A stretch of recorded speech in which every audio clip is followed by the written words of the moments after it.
Welcome back to Grammar Grade 10. This is Unit 11, Lesson 89, and it is the final lesson of the whole course. We're going to close with something small, practical, and surprisingly easy to get wrong. Numbers. When do you spell a number out in letters, and when do you write it in figures? There's a clean rule underneath it, a handful of fixed conventions, and one rule that beats them all. Let's finish strong. Here's the whole lesson in one question. How many words does the number take when you say it out loud? If a number can be written in 1 or 2 words, spell it out. 12, 35, 200. Those read smoothly, and they don't slow the eye down. But if writing the number in letters would take more than 2 words, use numerals instead, the figures. 247 is 3 words, so we write it as 247. 1860 is a real mouthful, so we write 1860. Count the words, and the number will tell you which form it wants. Let's take the short numbers first. The choir has 12 singers. 12 is a single word, so it gets spelled out. Putting a bare figure there would look oddly clipped in ordinary prose. Here's the second one. 35 students signed up. Now, 35 looks like 2 pieces, but a hyphenated number counts as 1 word, so it stays in letters too. And 200?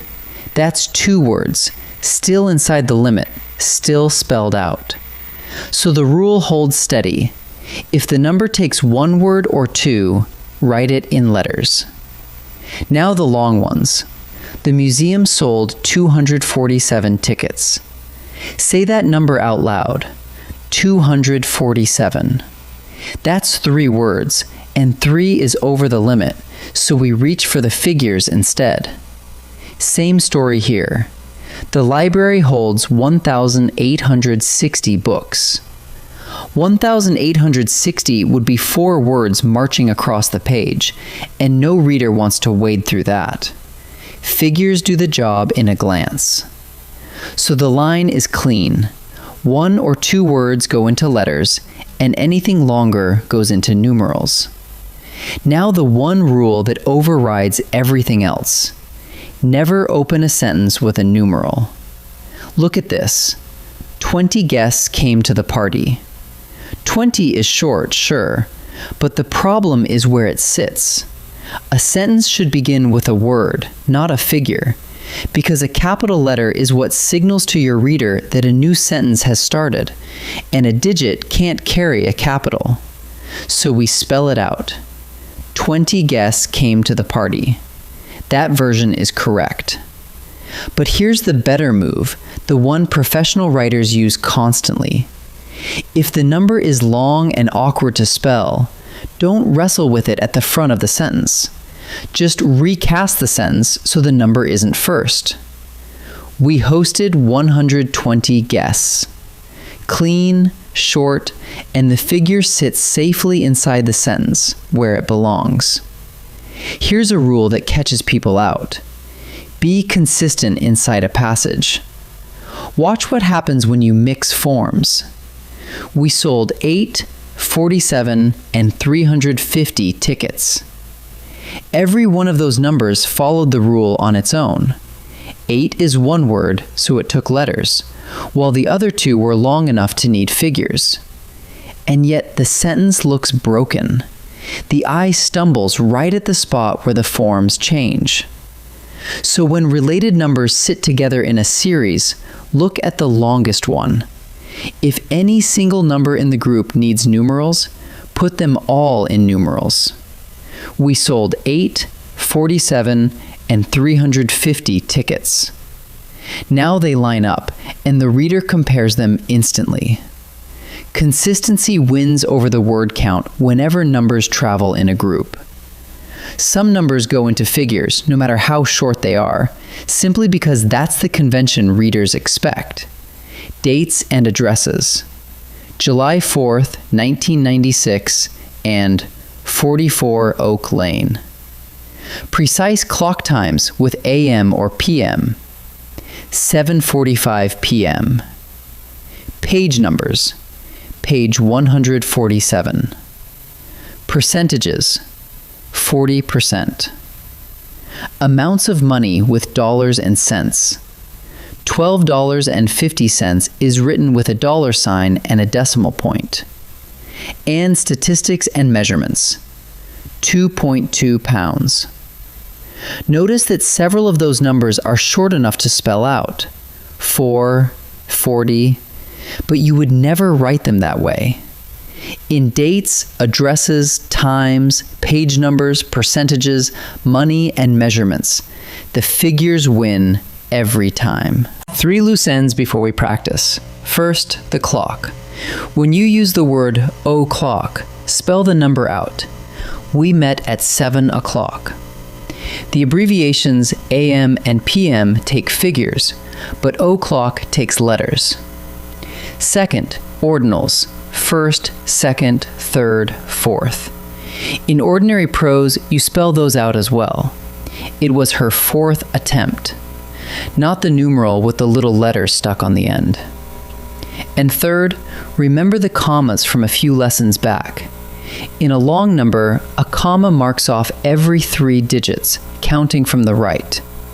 1 1/4 million is written as 1,250, 000. Those 3 details tidy up the last corners of the rule. In this first set, I'll show you 2 versions of a sentence, and you pick the one that handles the number correctly.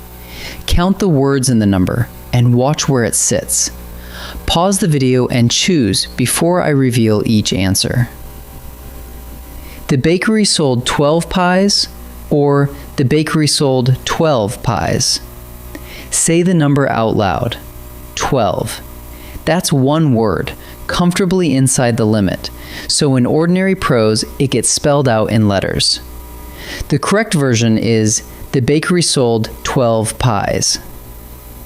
The march drew 426 people, or the march drew 426 people.